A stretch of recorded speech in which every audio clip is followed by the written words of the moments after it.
Berjumpa kembali dalam perkuliahan kita. Salam sejahtera, assalamualaikum warahmatullahi wabarakatuh. Dalam perkuliahan ini kita akan membahas materi yang akan saya jelaskan di slide berikut ini. Silakan belajar, jangan lupa kerjakan forum Anda dan tugas Anda. Setiap pertemuan, keaktifan Anda sangat mempengaruhi nilai rekan-rekan. Semoga rekan-rekan mendapatkan pemahaman dan semoga ilmu ini menjadi bermanfaat buat kita semua. Terima kasih. Salam sejahtera, assalamualaikum warahmatullahi wabarakatuh. Berjumpa kembali di mata kuliah analisis informasi keuangan. Dan tidak terasa, minggu ini minggu terakhir kita membahas analisis informasi keuangan. Harapan saya rekan-rekan dapat sukses berhasil dalam mata kuliah ini, dapat memahami proses pemahaman dapat dipenuhi apabila kita terus berlatih dan belajar. Dan di informasi keuangan di pertemuan 8 ini kita meresum sebenarnya apa saja sih analisis yang kita lakukan terhadap laporan keuangan. Jadi kita akan bahas adalah hasil pengukuran rasio likuiditas. Materi ini coba Anda buka materi pertemuan kelima atau pertemuan keberapa itu ya, adanya contoh rasio likuiditas. Hasil pengukuran rasio likuiditas ini sederhananya bicara tentang apakah kita mampu membayar hutang atau kita tidak mampu membayar hutang, memenuhi kewajiban. Dibandingkan dengan apa? Menilai mampu atau tidak mampunya dinilai dengan apa? Apakah aset kita mampu membayari hutang kita? Yang bagus kalau rasio aset berbanding liabilitas atau aset bagi liabilitas lebih besar dari 1. Oke, saya lanjut.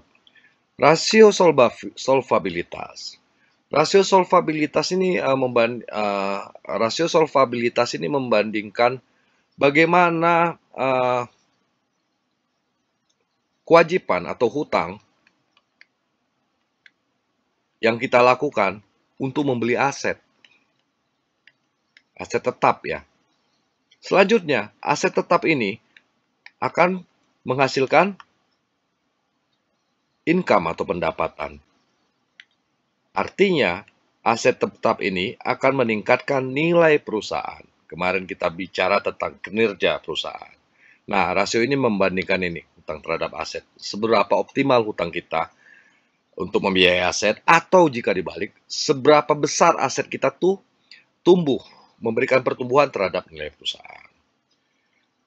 Hal ini berkaitan dengan rasio profitabilitas. Profitabilitas berarti rasio berkaitan dengan menilai kinerja operasional kita yang berdampak terhadap keuntungan perusahaan.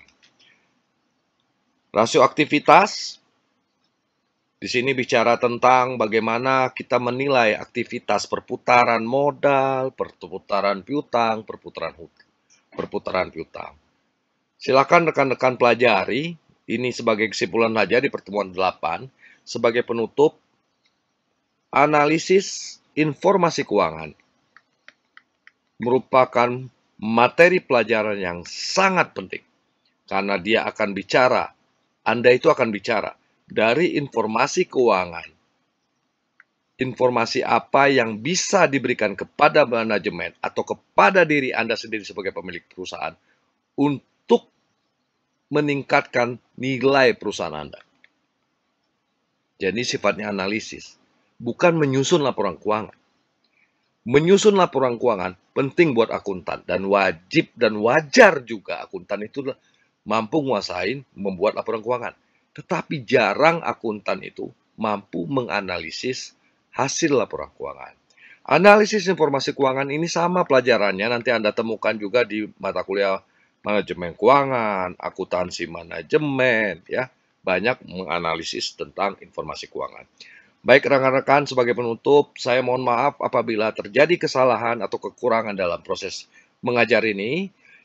Dan saya juga berdoa semoga rekan-rekan mahasiswa berhasil dan pelajaran ini menjadi ilmu yang bermanfaat buat rekan-rekan semua. Terima kasih. Assalamualaikum warahmatullahi wabarakatuh.